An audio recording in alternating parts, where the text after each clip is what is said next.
നമ്മൾ മലയാളി ഏതെങ്കിലും ഒരു പെൺകൊച്ചൊരു തമിഴ്നാട്ടിൽ നിന്ന് കല്യാണം കഴിച്ചു എന്ന് പറഞ്ഞു കഴിഞ്ഞാൽ നമുക്ക് വലിയ പ്രശ്നമായിട്ട് തോന്നാറില്ല. നമ്മുടെ വീട്ടിലപ്പുറത്ത് പെൺകൊച്ചായിരുന്നു, ഒരു തമിഴ്നാട്ടിലൊരു പയ്യനെ കെട്ടിയത്, നല്ല പയ്യനാണ്, പാവം പയ്യൻ എന്ന് പറയും.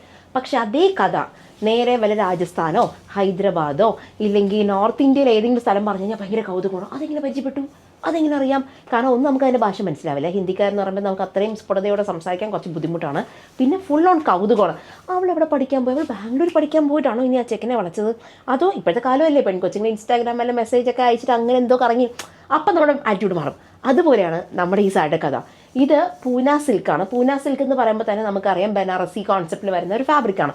ആ ബനാറസി എന്ന് എങ്ങനെയാണ് ഈ എന്താ പറയുക ഈ ഒരു ബോർഡറും കാര്യങ്ങളും വന്നു നിങ്ങൾ വിചാരിക്കും. എന്താണെന്ന് ചോദിക്കുമ്പോൾ ഫുൾ ഓൺ ത്രെഡിൽ എന്താ പറയുക എംബ്രോയിഡറി ചെയ്തിരിക്കുന്ന സാരി ഫാബ്രിക്, അതായത് പൂന സിൽക്ക് വന്നത് നമുക്ക് ബനാറസിയിൽ നിന്നും ബാക്കി ത്രെഡ് വീവിങ് എല്ലാം ചെയ്തിരിക്കുന്നത് വേറൊരു സ്ഥലത്തു നിന്ന് കൂടിയാണ്.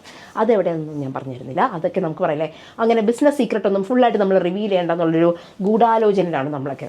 അപ്പോൾ സംഭവം നമ്മുടെ ഇലക്ട്രിക് ബ്ലൂവിനകത്ത് സ്ഥിരം ബനാറസി കോൺസെപ്റ്റ് സാരീസാണ് വന്നുകൊണ്ടിരുന്നത്. ഈ പ്രാവശ്യം നമുക്ക് പ്രത്യേകിച്ച് ഈവനിങ് ഫംഗ്ഷൻസിലും കുറച്ച് റിച്ച് ആയിട്ട് നമ്മൾ നോർത്ത് ഇന്ത്യൻ ഫംഗ്ഷൻസും കാര്യങ്ങളൊക്കെ വരുമ്പോൾ സ്റ്റോറിൽ തന്നെ വന്ന് പറയുന്നുണ്ട്. എന്നെ ജീവിതത്തിൽ മറക്കാത്തൊരു കാര്യം പറയാം. ഞാൻ ആഷിമ എറണാകുളം കയറിയ സമയത്ത് ഒരു കസ്റ്റമർ വന്നിട്ട് പറഞ്ഞു, മോള് കൊച്ചിക്കാരിയാണ് പക്ഷെ കല്യാണം കഴിക്കാൻ പോകുന്നത് ഗോവയിലാണെന്ന് പറഞ്ഞു. എനിക്ക് ഭയങ്കര കൗതുകമായിരുന്നു. നമ്മളൊക്കെ വർഷത്തിലൊരിക്കൽ ഗോവയിൽ പോയി വെള്ളം അടിക്കണം എന്നൊക്കെ വിചാരിക്കുന്ന കഥയാണ് അവർ ജീവിതം തന്നെ പറയാൻ പോകുന്നതെന്ന് വെച്ചിട്ട് എനിക്ക് ഭയങ്കര കൗതുകമായിരുന്നു.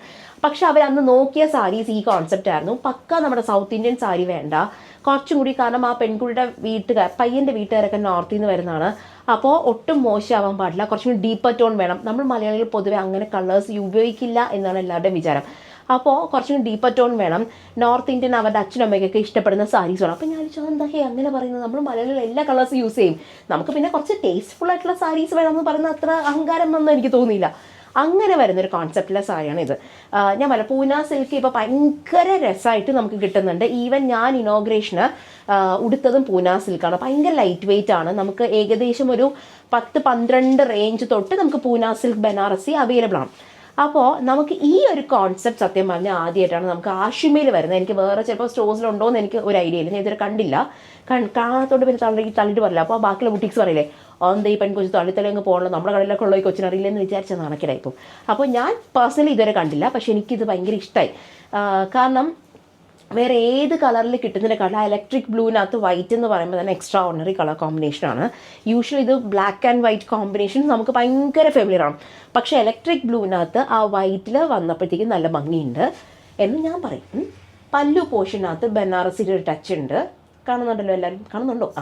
അതുപോലെ എനിക്ക് ആ ചെറിയ ബൂട്ട്